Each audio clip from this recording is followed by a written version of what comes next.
professional class. We'll leave it to the people. What I want to address today. This is the People's Park, Central Park. But already we've seen local residents squabbling with the private security because this is a premium and global VIP entrance to a park that belongs to all the people. One thing that differentiates me from the other candidates is we don't have enough parkland, we don't have enough wetlands. So between developers and event organizers, they're always encroaching on valuable parkland of which people need desperately to use, and obviously the incredible shrieking amount of wetlands that is important to our ecology. So 2% of our budget has to go to maintenance of the park because of events like this in which you're going to have thousands and thousands of people. They're going to do damage to the park, and then sections of this park will be unusable for months on end. We've seen the history of that. So as mayor, that ends. This is the People's Park, Central Park, and all the other parks. There are plenty of places to have these kinds of events, but it's obviously a lot easier just to come to Central Park, and it's complicit with the elected officials and that class of people that promotes these kinds of events. So that's number one. Number two, this event has a pertinent history to what is occurring in this campaign with 38 days left. It's the Global Citizens Festival, and it's almost like a hydra, a double-headed hydra in which you have Andrew Cuomo and Zoran Mandami. I'll use the words that Andrew Cuomo, then governor, used on the stage when he spoke to the world at the Global Citizens Festival in 2018. Very pertinent because he is not the law and order candidate. Obviously, Zoran Mandami isn't.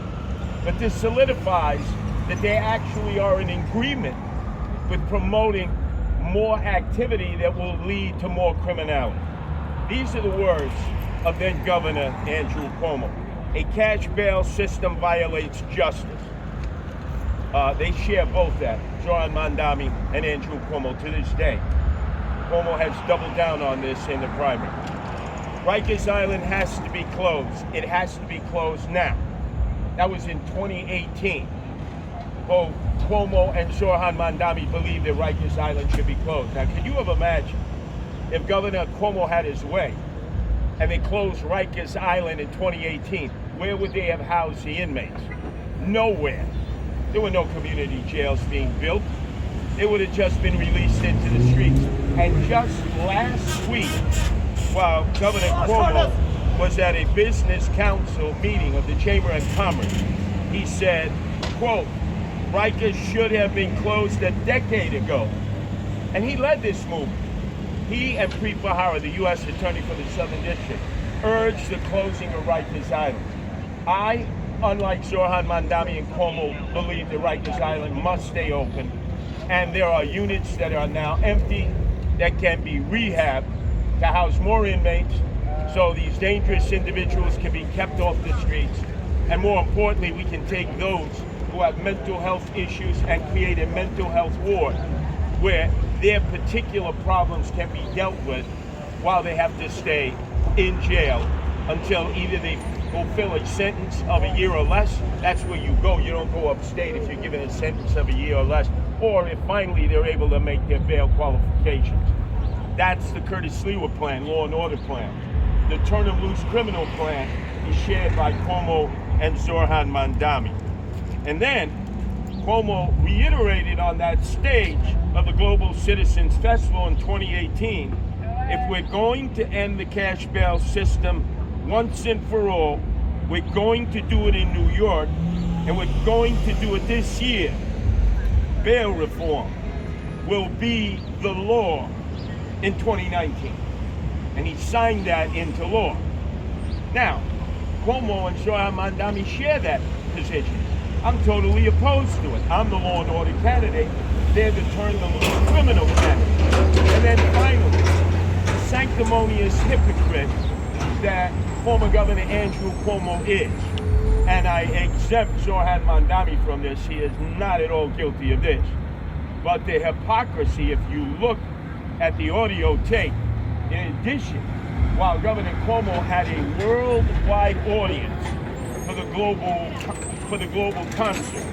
He said, "We want equal justice for Christine Blasey Ford and all victims of sexual assault." Here's a guy who's running for mayor, who's still being charged with sexual harassment by 13 of his former employees when he was governor, one of whom was a female state trooper. We are paying millions of dollars out in settlements, as Tom DiNapoli, Democrat state controller, has said, because of Andrew Cuomo's sexual harassment of his own female employees. And it's expected that the amount of money will be about $60 million when all the settlements are done. Andrew Cuomo didn't have to defend himself because he has qualified immunity like everyone else who's elected or is a civil servant for the state of New York or the city of New York. These police officers were stripped of their insurance and qualified immunity by Governor Cuomo, by the state legislature, and by our city council in 2021. The height of hypocrisy. He used this state to rail against men who are accused of sexual assault. And yet here it is, he's running for mayor. And there's still 13 women who work for him, including a female state trooper, who have charged him with sexual harassment. And the state is settling case after case because Cuomo was guilty. There's no doubt about it. So I stand before everyone today reiterating, with 38 days to go, there's only one law and order candidate. That's Curtis Sliwa. And Andrew Cuomo,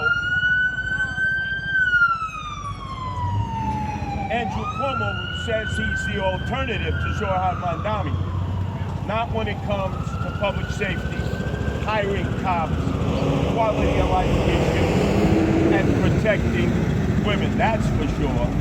He is guilty